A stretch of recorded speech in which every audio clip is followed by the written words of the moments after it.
Okay, so we're gonna put some clouds in the sky, and to save us some work, we're gonna um, create some symbols. So let's use the circle tool, the oval tool, and clouds are typically white unless it's about to rain. I'm going to use the background layer and unselect it. Make sure you have shape drawing turned on, or merge drawing. That's object drawing turned on. Look at the bottom of my panel. You want it turned off, okay? That's off. That's on. Make sure it's turned off for this. And I'm going to click and drag. They don't have to be perfect circles.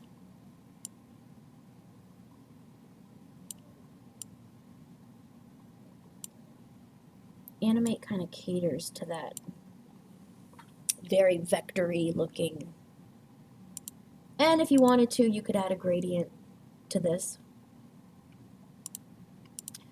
Okay, so we can save ourselves some work by making a symbol. So I'm going to right click on here and say convert to symbol. I'm going to name it Cloud 1.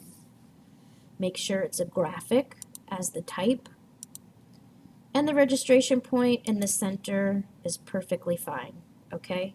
And click OK. Now, see how it changed? There's a blue outline around it. And you can find it in another very important panel in Animate in your library. This puts everything that is inside your project is in your library.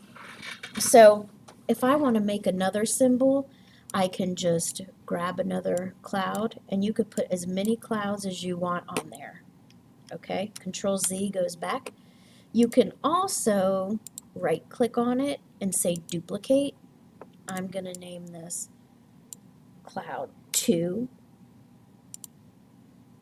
And now I can drag this on here, and I can double click it. See, look up here where it says Scene 1, Cloud 2.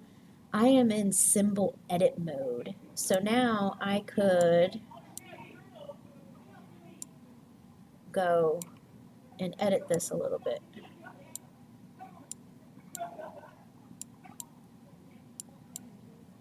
Or I could just select it and make another one.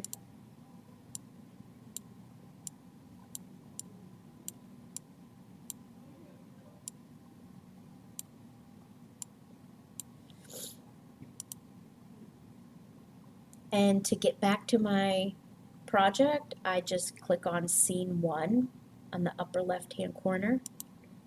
And now I'm back in my project. And now I have two different symbols.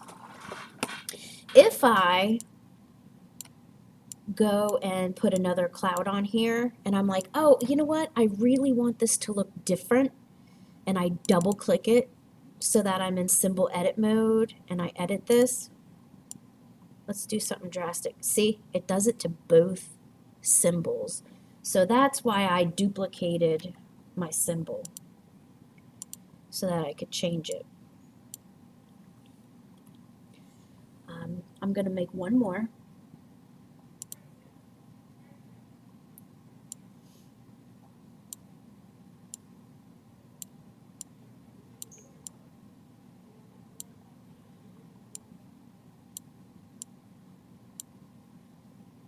Let's go with that.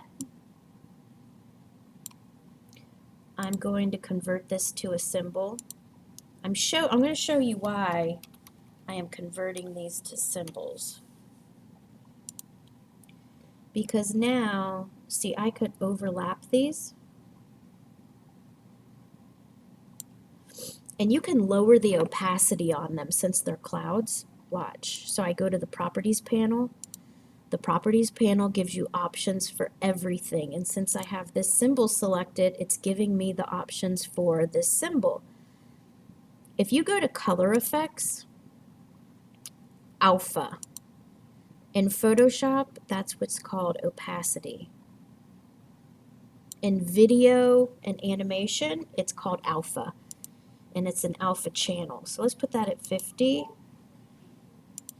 And if I change this one, see, you can kind of see how the transparency overlaps.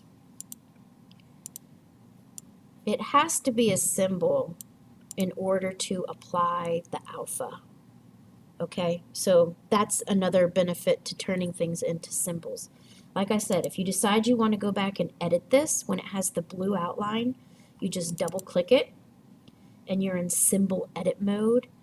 You edit it and then click on scene 1 to go back to your project.